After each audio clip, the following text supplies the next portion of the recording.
Hello students, हम विज्ञान का पहला चैप्टर पढ़ रहे हैं जिसके अंतर्गत कुछ छोटे टॉपिक रह गए हैं, उन्हें आज हम कवर कर लेते हैं। तो उसमें से मुख्य है एक ऊष्माशोषी अभिक्रियाएं यानी कि एंडोथर्मिक रिएक्शन और ऊष्माक्षेपी अभिक्रियाएं यानी कि एक्सोथर्मिक रिएक्शन। जैसे कि नाम से ही ज्ञात हो रहा है, ऊष्माशोषी अभिक्रियाएं वो रासायनिक अभिक्रिया होती है जिसमें ऊष्मा का या ऊर्जा का अवशोषण होता है। ठीक है, यानी कि वो क्रियाएं ऊष्मा को अवशोषित करती हैं, ग्रहण करती हैं। ठीक है, कौन कौन से ऐसे उदाहरण हैं? जैसे पौधों में प्रकाश संश्लेषण की क्रिया। प्रकाश संश्लेषण की क्रिया कब संपन्न होती है? जब हरे जो पत्तियां होती हैं वो सूर्य के प्रकाश को अवशोषित करती हैं, ताप को अवशोषित करती हैं। ठीक है, तो ये पहला एग्जाम्पल हो गया। इस तरह से दूसरा एग्जाम्पल क्या है? बर्फ का पिघलना। ये बर्फ की क्यूब का एक चित्र बनाया हुआ है। बर्फ जो है, आइस, वो जब आसपास के वातावरण से ताप को ग्रहण करती है, ऊष्मा को ग्रहण करती है, अवशोषित करती है, तो फिर क्या होता है? जो बर्फ है वो किस में पिघलने लगती है? जल में।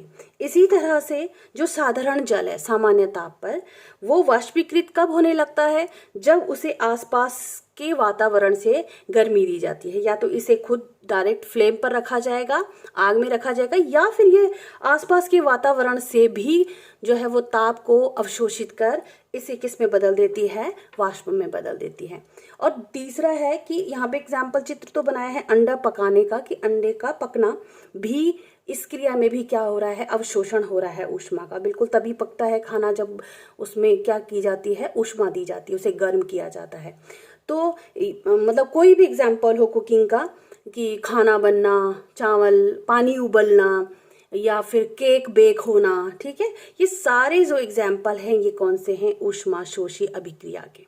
ठीक है, इसके विपरीत जो ऊष्माक्षेपी यानी कि ऊष्मा का उत्सर्जन होना। अब यहाँ पर क्या होता है? ऊष्माक्षेपी में ऊष्मा का उत्सर्जन यानी ऊष्मा निकलती है, हीट निकलती है। इंग्लिश में भी इसका एक्सो मतलब होता है बाहर निकलना, और एंडो मतलब होता है अंदर आना। ठीक, इसके उदाहरण है श्वसन। ठीक है, रेस्पिरेशन या श्वसन। जब हम ऑक्सीजन को इनहेल करते हैं यानी कि हम अंदर श्वास लेते हैं, तो उसके बाद जो ऑक्सीकरण की क्रिया होती है तो बहुत ज्यादा जो है वो हीट एनर्जी निकलती है, यानी कि ऊष्मीय ऊर्जा निकलती है। तो आप सारी जो ऊष्मा है वो ग्रहण हो रही थी, और यहाँ पर क्या हो रही है? निकल रही है, क्षेपण हो रहा है। कोयले का जलना, जब ये जलता है तो उसके बाद क्या निकलती है? ऊष्मीय ऊर्जा निकलती है। ठीक है, इसी प्रकार यदि आप जल को, जो कि किस अवस्था में है जल की? लिक्विड यानी द्रव अवस्था में, इसमें इसे जब फ्रीज करते हैं हम यानी जमाते हैं, तो होता क्या है? जल की जितनी भी ताप होता है, जल के अंदर जितना ताप होता है या जितनी ऊष्मा होती है वो सब बाहर आ जाती है। ठीक है, बाहर का वातावरण गर्म हो जाता है और अंदर क्या रह जाता है? ठंडापन, यानी कि ताप घट जाता है, और उसके फलस्वरूप क्या बनता है? बर्फ बन जाता है। तो ये साधारण से एग्जाम्पल है। यदि कभी शॉर्ट क्वेश्चन में आता है कि ऊष्माशोषी या फिर ऊष्माक्षेपी अभिक्रियाओं के रासायनिक समीकरण द्वारा समझाइए, तो उसमें आप सिंपल सा दे सकते हो, यदि कोयले पर भाप, यहाँ पे आप देख रहे हो H2O जरूर है लेकिन ये गैसीय स्टेट में है यानी कि गैसीय अवस्था में है। ठीक है, तो ये स्टीम कह लो इसको या भाप कह लो। ठीक है, जब भाप उसमें प्रवाहित की जाती है कोयले में और फिर उसे जलाया जाता है, यहाँ पे ये हीट दे रखा है, कार्बन मोनोऑक्साइड और हाइड्रोजन गैस का उत्पादन करता है। ठीक है, तो यहाँ पर क्या होता है कि ये अपने चारों तरफ से जो है वो क्या कर लेता है? ऊष्मा का अवशोषित कर लेता है।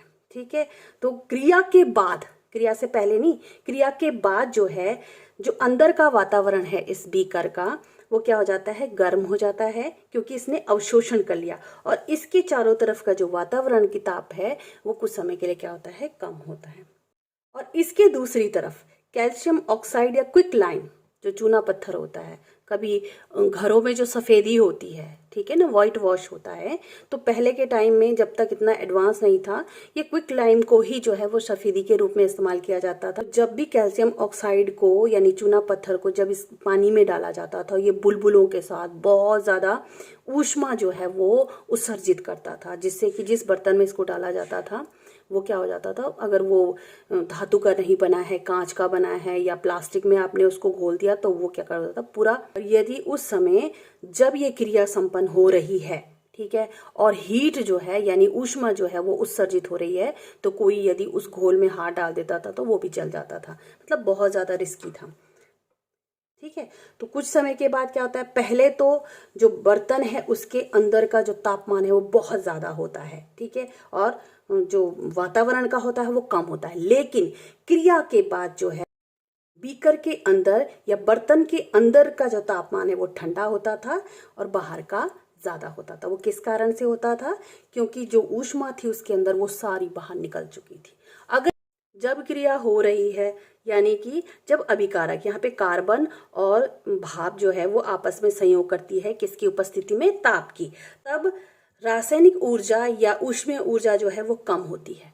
लेकिन जब उत्पाद बन जाता है, ठीक है, उत्पाद बन जा, ऊर्जा का ग्राफ क्या होता है, ऊपर आ जाता है, बहुत ज्यादा हो जाता है। ठीक है, यहाँ पर क्या हुआ है, ऊष्मा का अवशोषण हुआ है, इसीलिए ग्राफ जो है वो रासायनिक ऊर्जा का बहुत ऊपर चला गया है। ठीक है, इसके विपरीत यहाँ पर आप ऊष्माक्षेपी में देखिए, ठीक है, पहले जब क्रिया हो रही है, ठीक है, क्रिया हो रही है तो ऊर्जा जो है वो बहुत ज्यादा है, लेकिन जब ऊर्जा बाहर निकल जाती है तो उत्पाद बनते बनते क्या होता है, उत्पाद बनते बनते ताप जो है वो सडनली गिर जाता है।